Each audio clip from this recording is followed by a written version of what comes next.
Hi there, welcome back to another quick and easy watercolor painting. I'm Rod Bergeron and we're going to do some really loose and very free kind of painting today. I got, the top 2/3 of this page wet and I'm going to put in some really bright, vibrant blue. I'm going to pick up a little bit of Payne's gray and put a little bit of Payne's gray across that and just let it all mix together and see what we get. But I'm going to take this brush, I'm not going to rinse it out. I'm going to put it into my Payne's gray and I'm going to create a little bit of like a tree line across the bottom here, just like that.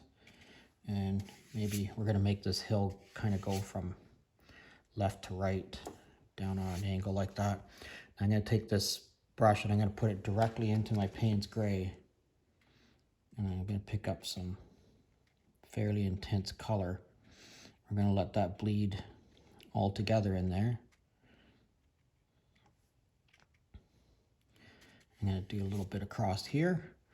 Now again, I'm not going to rinse this out, okay? So I'm going to take this, I'm going to put it right into my sienna.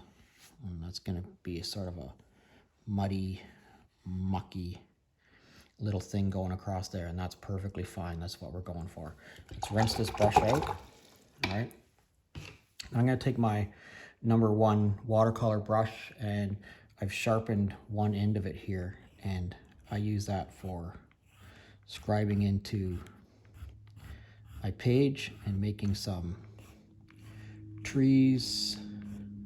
You can use it for, shrubs or whatever else. And, however it is that you want to create, you can use this to make lots of different techniques and images. Okay, so I'm just going to set that down now. You see that blue, that gray is bleeding into that blue right there. That's all right. So I'm going to take that brush, my big 3/4 inch flat brush, and I'm going to knock most of the water off of it. And I'm going to pick up some of this yellow ochre here. Okay, I'm going to drop that into a few places like that. And again, across there, and pick up a little bit more yellow ochre. Put it in here fairly intensely. All right, just tapping the brush onto the page and letting it all blend together. I'm going to rinse that brush off really well, and I'm going to pick up this green. This is sap green. And we're just going to go across there, one stroke across there. And I'm going to put this right directly into the sap green. I'm not rinsing it off or anything. We're going to go across here, back into the sap green. And you put some sap green into some of these wet areas here. And back into the sap green again. Just like that. Look at how those are all kind of mixing together there. That's what I'm going for. Rinse your brush off again. Knock most of the water off of it. I'm going to pick up some sienna. I'll put some sienna in a few locations like that. Drag it across there. Maybe even put a little bit of sienna up into some of these areas where the trees are. Yeah, that's looking fantastic. I'm going to rinse that brush off again. And I'm going to pick up some blue. Fairly intense blue. I'm just going to drop some blue into just a few places and just let it run together.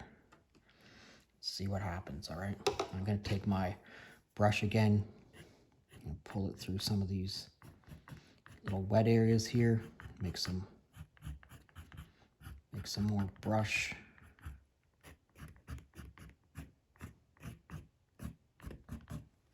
Okay.